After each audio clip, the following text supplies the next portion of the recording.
Hello, hello, everybody. This is Siglinda. Welcome to this free, I don't know what to call it, webinar, online presentation, masterclass. In any case, I hope you're at the right address. I trust that everybody can properly hear me and see me, and I want to be respectful of your time. So let's just dive right in. So if you are expecting a presentation on how to create a healthy home or office with art, you are at the right address. My name is Siklende van Damme. I'm an art and visual consultant, creating amazing spaces to live and work. All right, now can we progress to the next slide? Let's see, there we go.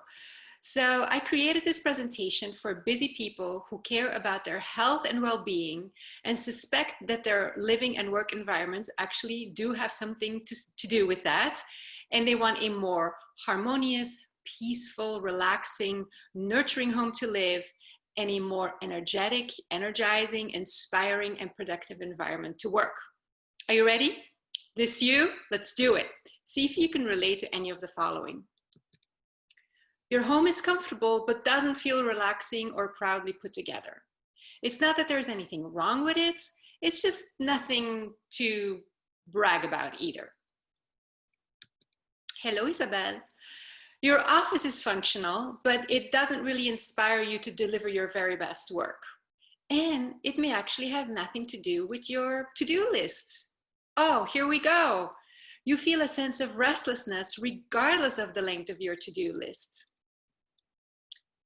On the other hand, on a visual level, you notice cold, bare, empty wall spaces around you that feel extremely uninviting. And heck, maybe you don't resonate with any of the above, but you love art and you don't know where to start to have or hang it in your home or office. And lastly, and I just throw this one in, what interior vibe do you want in your live or work environment? And the reason why I'm asking that, Steve Jobs once famously said, what is your vision? Create your vision first, and then reverse engineer to figure out how to get there. Well, why don't we approach our interiors, our offices and our living rooms and our dining rooms and our bedrooms the very same way? What is it that we want to create there? Do we want to create a living room that feels very cozy and intimate and warm? Or do we want to create something that feels lush and rich? Or do we want to create something that feels light and airy and free?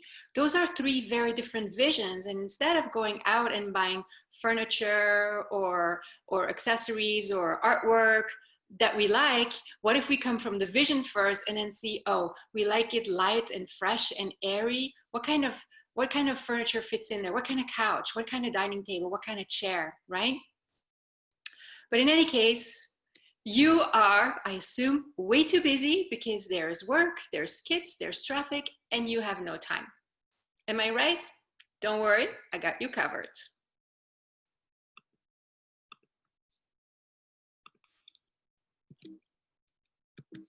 If it wants to move. So hello, I am Siklende van Damme, and I am an interdisciplinary artist. That means that I like to work and play in different media, going from photographic work to painting to mixed media, printmaking, whatever medium I need to share my message. I have been an artist for 20 years and I've exhibited in the US, in Europe, in Russia, in Japan. I've won many awards. My work is published both in the US and in Europe, and it's part of several private and corporate collections, including Sotheby's International Realty in France, Monaco. I am also an art and visual consultant, right now on my own, but I've worked for many years in San Francisco with a corporate art consultant. And I'm also a former installation artist. Now, what an installation artist does is creating artwork specific for a space so that it activates and engages the entire space in unity to create an amazing and inspiring experience. Hey, maybe this comes in handy to create an inspiring home or office as well, right? Okay, what are we going to talk about today? There's two basic elements that we need to create a healthy space. One is color. Two is balance. Let's take a deeper look. Basic element number one, color. Color in your home affects your health. Scientists actually encourage us to use color as an extremely powerful tool to create an emotionally healthy home and office space for us to live and work. Why is that? Because color affects our mood, our emotions, our energy, our behavior, our productivity. This is no joke. Science proves it. But what does that mean? Because there's a little bit of a caveat. So they say blue is calming and soothing. Green is fresh and uplifting. Orange is safe and grounding. And red is passionate and energetic, but can also be agitating. Studies even show that for some people, the color red or a red room will increase their blood pressure. Mm-hmm. Now, this is all nice and well, but I'm going to give me for an example. So this is what science says, but I would say, make sure that you do what's right for you. For instance, the color blue is soothing and relaxing. Now for me, if I were to live in a house with all blue walls, I would just feel cold all the time. I know, right?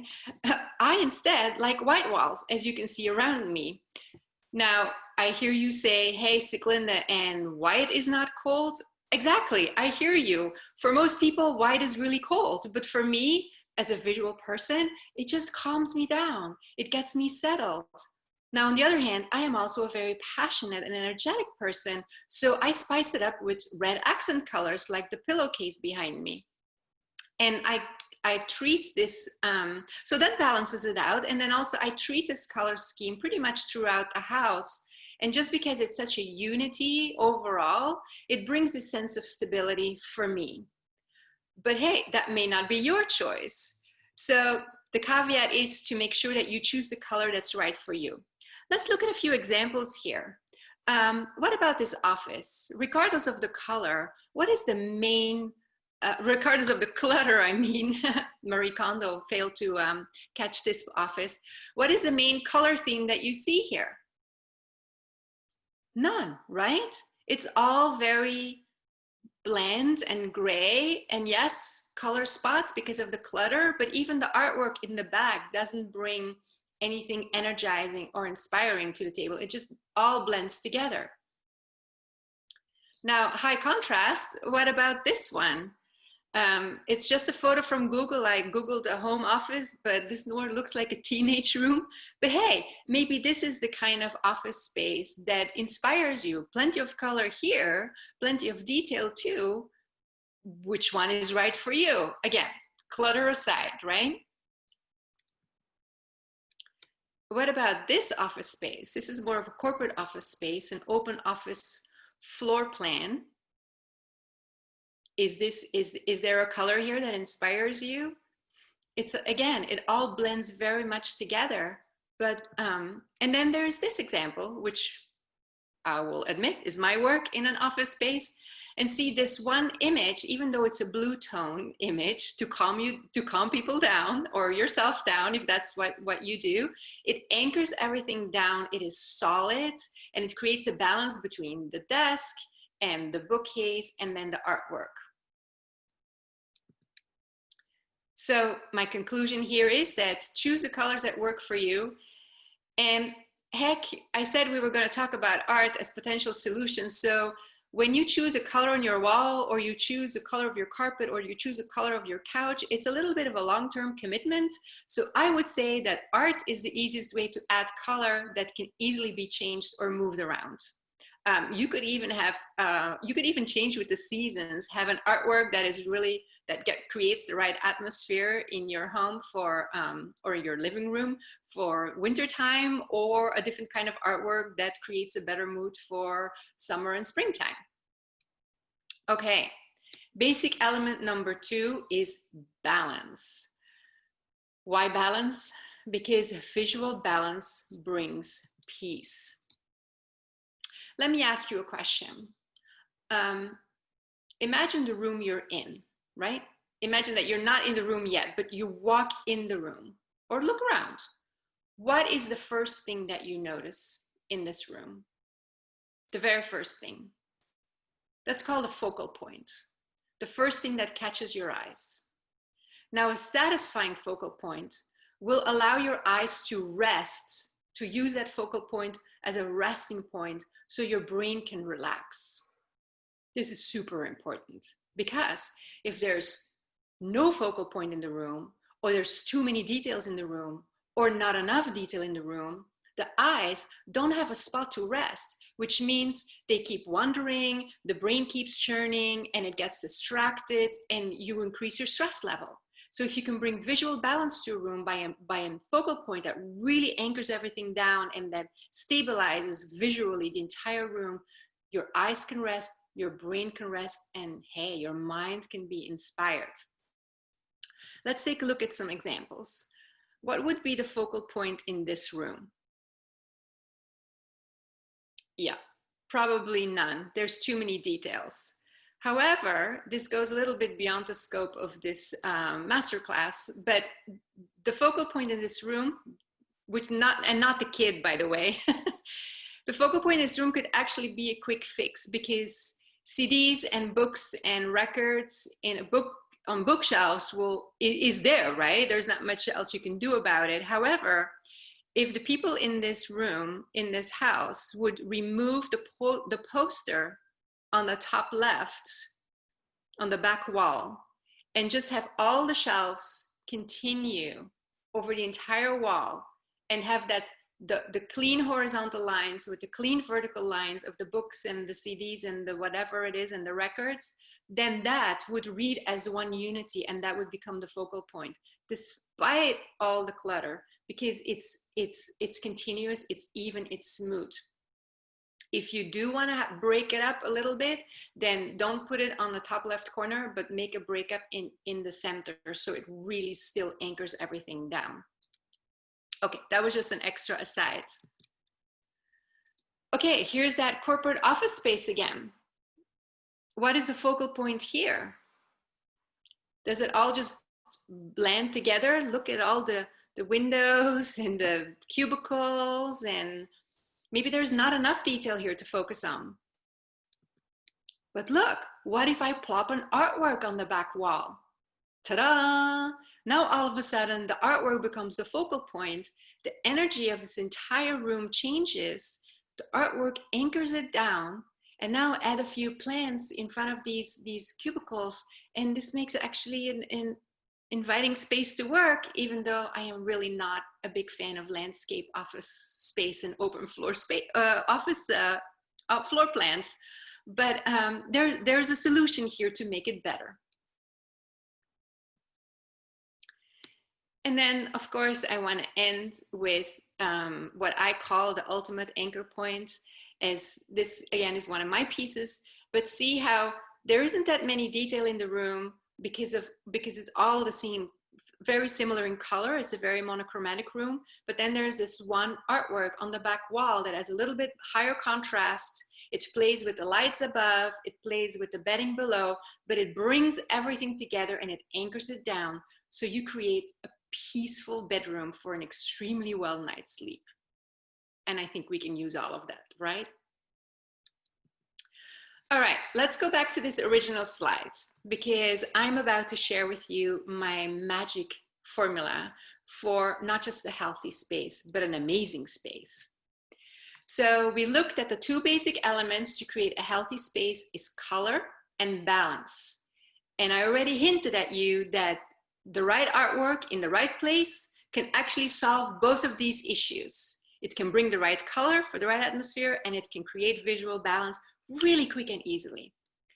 But how do we make it amazing? Aha, let's talk about art again, because art adds inspiration. And here's my magic formula for you. A healthy space and add inspiration to it, and you have an amazing space to live and to work. So let's move into the art space for a moment. And I'm going to go through this fairly quickly in bullet points. The benefits of art based on research. So don't take my word for it. The scientists have decided this. Art releases dopamine in the brain. That's the happiness hormone. I'm sure you've all watched a gorgeous sunset over an ocean, right? And it creates a sense of awe in your body, and you feel just happy and expansive when you see that. Well, studies have shown that art has a similar awe effect on the body, and that creates this dopamine in the brain, especially if it's something that you find very beautiful. You can experience this when you create your own art, when you go to a museum or a gallery. But heck, what if you could just have it in your own home or in your work environment? So that going a step further, art evokes emotion. So it could be this happy emotion, but sometimes it also triggers a negative reaction. And that's not necessarily bad, because a negative reaction or a sad reaction or a restless, preferably not in your home or work environment, but it can help us release things that really do not serve us and that stand in our way. So if an art evokes a negative emotion in a museum or a gallery, don't dismiss it as bad art. It may have actually had a really positive effect on you, all things considered. And the other thing is, art always has a story to tell. It is the story about the art itself, the story about the artist, or maybe your story that you bring to it, whether it's the way you acquired it or the way you interpret it. And just imagine how fun it is when you have family and friends over and you can tell the story about this art. Or in your office, imagine that you have clients visiting your space, and then you have this great piece of art there that can start as a great conversation starter. Looks like I just stepped ahead of myself here for a moment. So yes, art is an excellent conversation starter because art sparks interest. Art sparks curiosity. People want to talk about it. Now, if there's this piece of art in your environment that you know the story of, or you can bring a story to it, you always have something to talk about, and you create a bonding with other people in a very innocent and safe way. And then lastly, art encourages free thinking, and it invites us to reimagine what else is possible and not just take everything for granted, analytical, realistic. It just opens it all up, even if nothing else, by you giving it your own interpretation and then sharing it with the people around you. So you may think that art is out of your league, but I want to share with you that artists often have the most beautiful, inspiring, and intriguing art collections, and not just their own work, but from other artists as well. How do I know that? Because I, as an artist, have a great art collection, and I didn't spend all that much money on it, but it is because artists, we hang out together. We connect with each other. We talk about our work.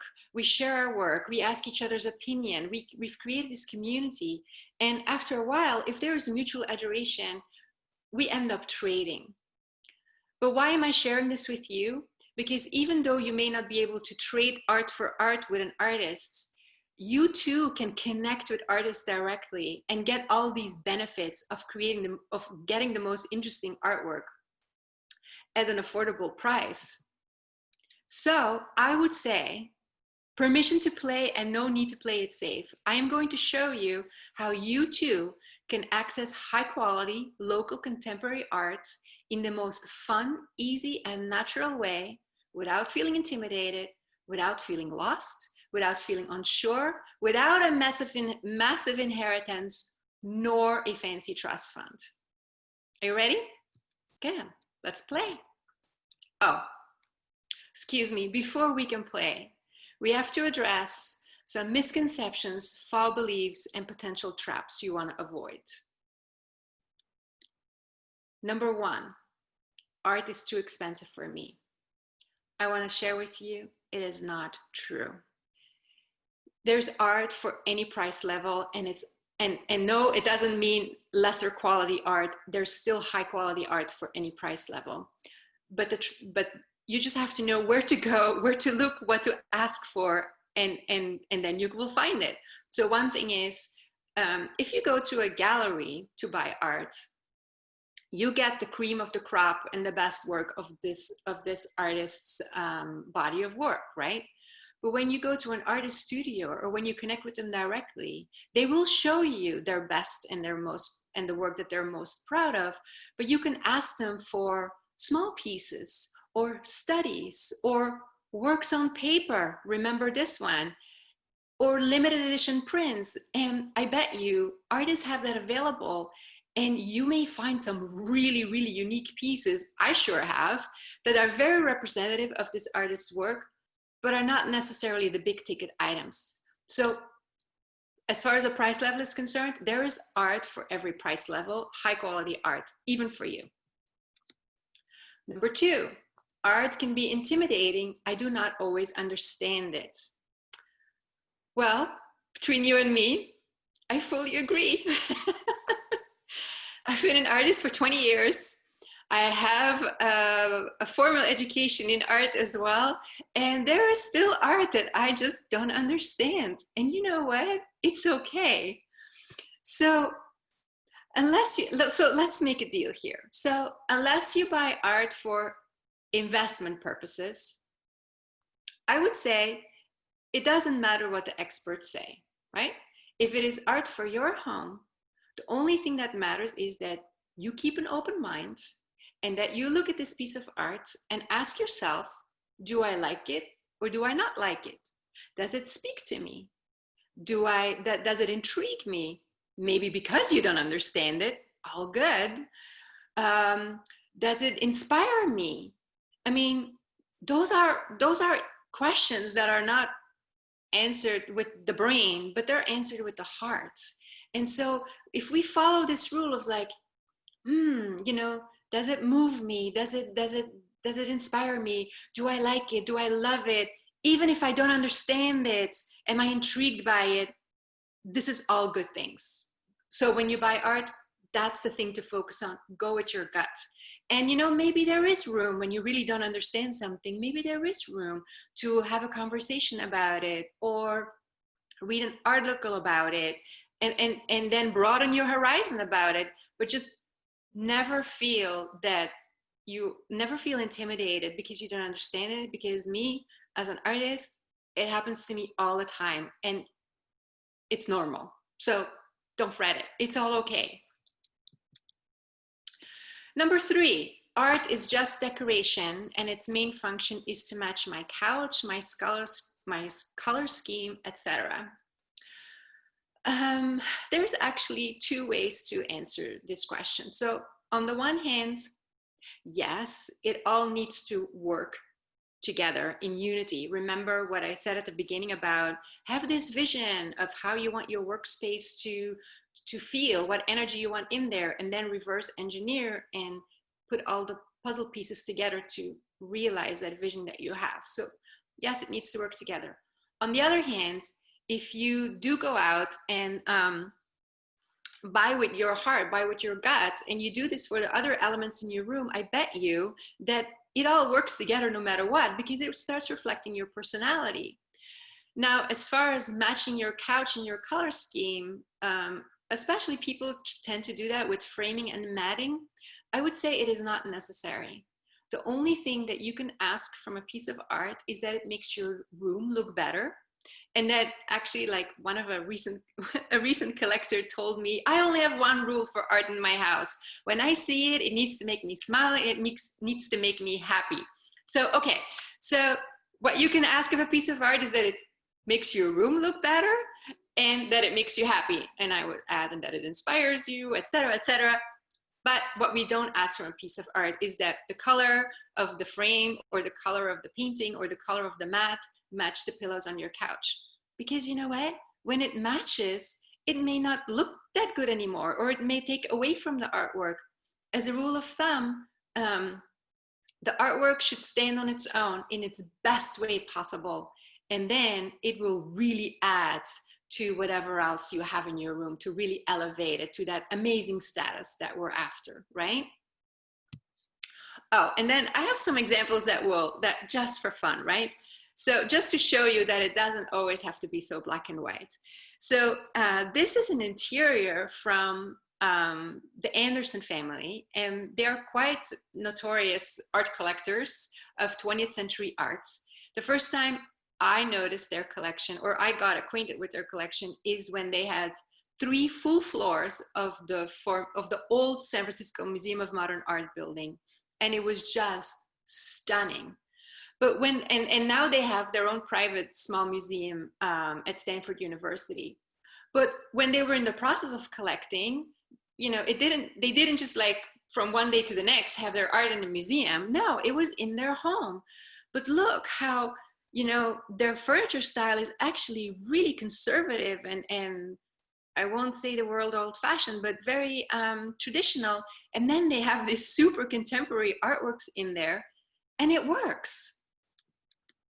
Here is another one.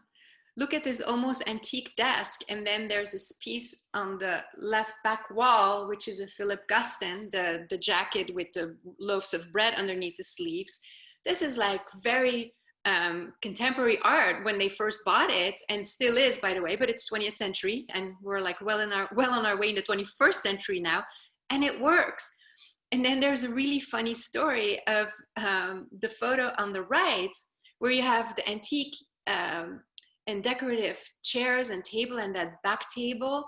And then there's this very wild Jackson Pollock on the top. And the story goes that when Mr. and Mrs. Anderson first bought this Jackson Pollock drip painting, they were running out of wall space in their home. And so they decided to hang it in their teenage daughter's bedroom. And once it became clear that the art collection they were building was actually quite valuable, they hired a very fancy art appraiser / advisor to help them build this collection further out, meaning which pieces should be resold and which pieces they should go after to acquire to really elevate the status of the collection.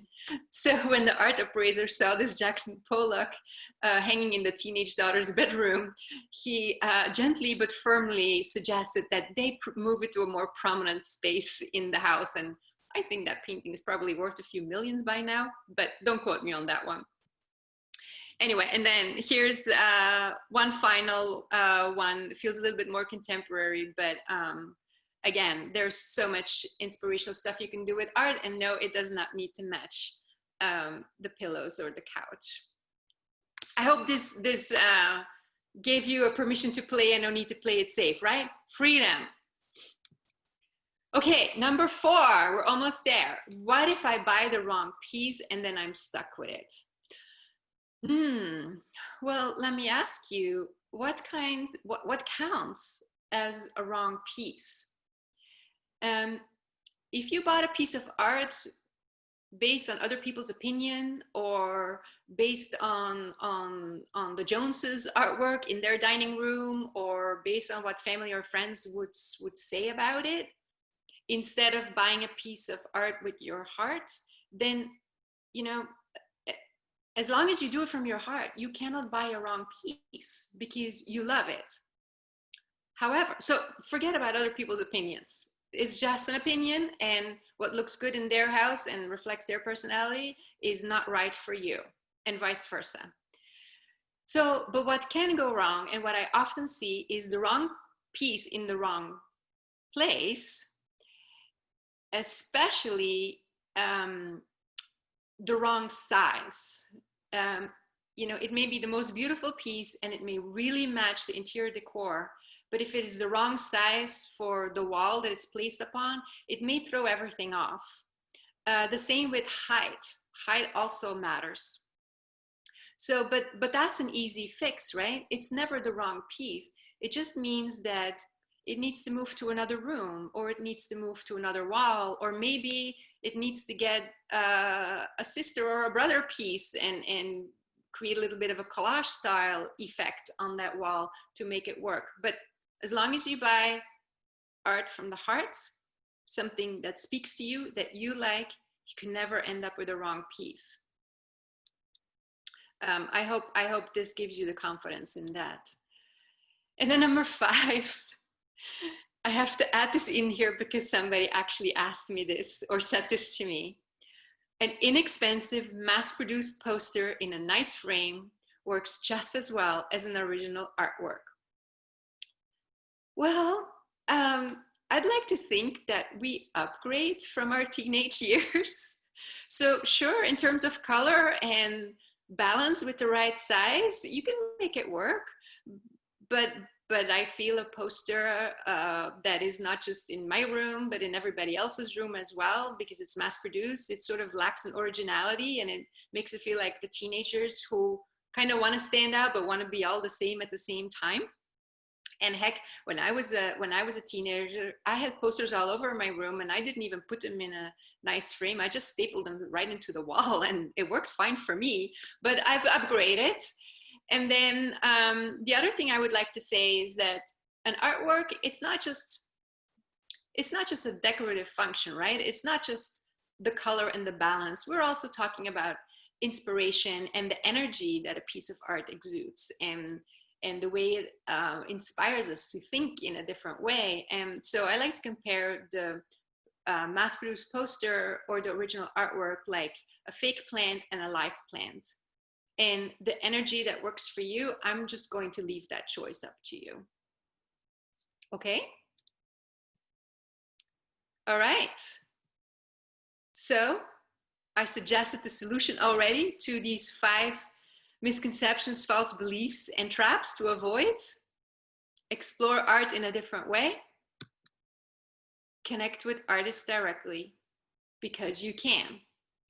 And now I hear you, even though you're all muted, I can hear you think.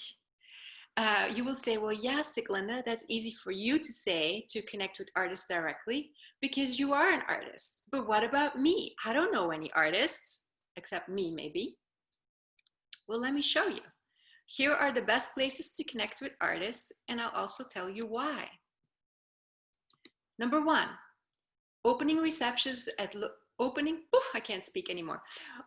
receptions at local galleries and museums. Believe it or not, it's not just fancy art buyers or collectors or art aficionados that go to these receptions. Artists go there as well, first of all, because they want to be in the know of what's going on in the art world today and which artists are being shown by respected galleries and museums, but also because they want to meet with people like you, and they hope to be talking and meeting people like you. Number 2, MFA, which stands for Master in Fine Arts, graduation exhibitions at local colleges and universities. So when you look at art in a gallery, you know that the artists have been vetted by the galleries, right? By the curators of the galleries. So the MFA, whether they have a gallery or not, this is another vetting level that has been built in, because you cannot just enroll in a Master in Fine Arts. Well, first of all, you have to apply at the university level for a master, but then also the really good art programs, they also want potential candidates to submit a portfolio with their work, and then the professors will sift through the quality of the artwork, and only the cream of the crop is allowed into an MFA program. And then for 2 or 3 years, they put you through a rigorous, program where they continuously push you out of your comfort zone, not just visually, but also intellectually. And it is a myth that people who get an MFA are just like quietly and happily working in their studio all day long. Not true at all. I've been to an MFA. I swear, after 3 years, I looked around and I didn't even have jeans without holes, and I hadn't even noticed, just because I was so in it. And but it's an amazing experience. So if you go to an MFA graduation exhibition, you know that these artists have been vetted before they came into the program, and you know that these artists have been cracked by a web for the entire duration of their study. And when they come out, their work has really elevated, and they have broken through their own barriers. Number 3, open studios. If you are local to the Bay Area, open studios, the open studios here are well organized by region. And open studios is really wonderful because you get to visit artists in their own work environment. And yes, they may have an MFA, and yes, they may have gallery representation, and you are welcome to ask artists for their resume if you so choose. But other than that, the open studios do not give you inherent vetting on the quality of the art. But again, go with your gut. Is it something you like? Is it something that you do not like?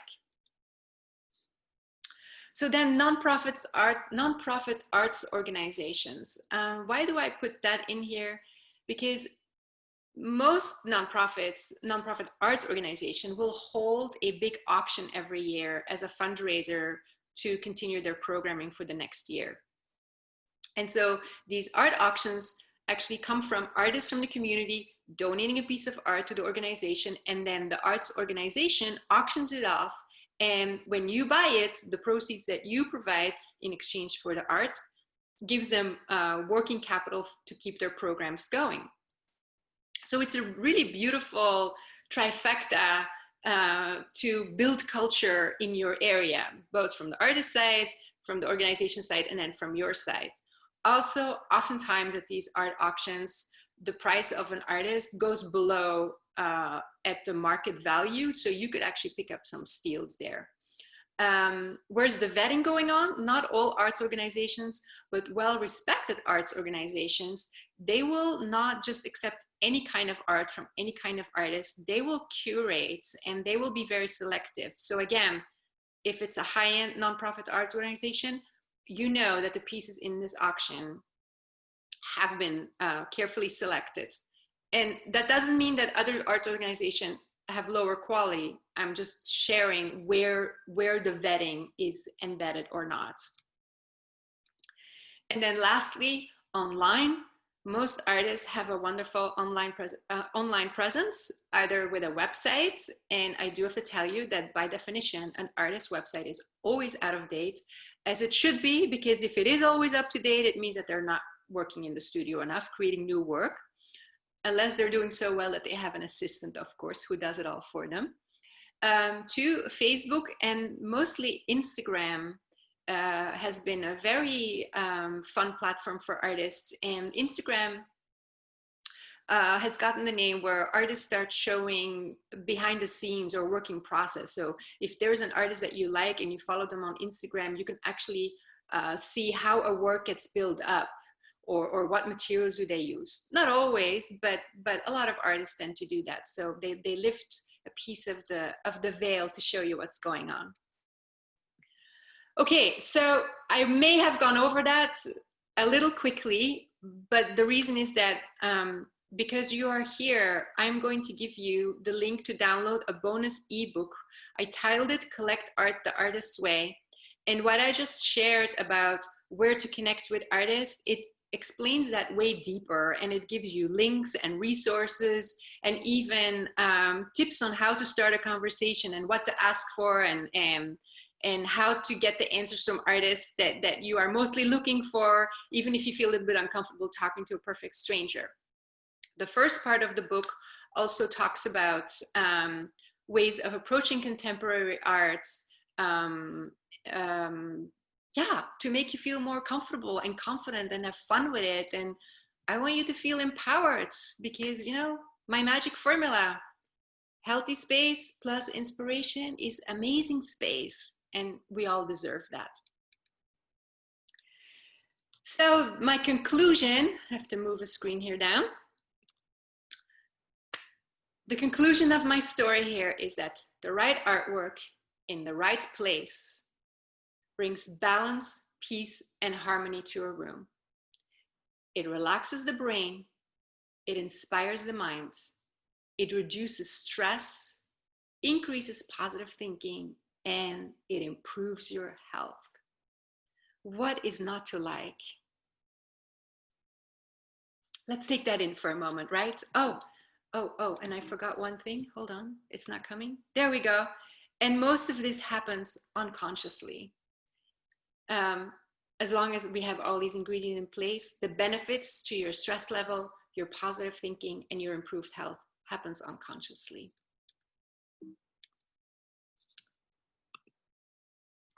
And I would like to add to that, The way art inspires is to reimagine what else is possible. Open the door to new realities in your mind, in your heart, and in your life. So, are there any questions? I can't really see a chat. Let me see if there's another slide here before I can go out of this and then maybe talk to you guys.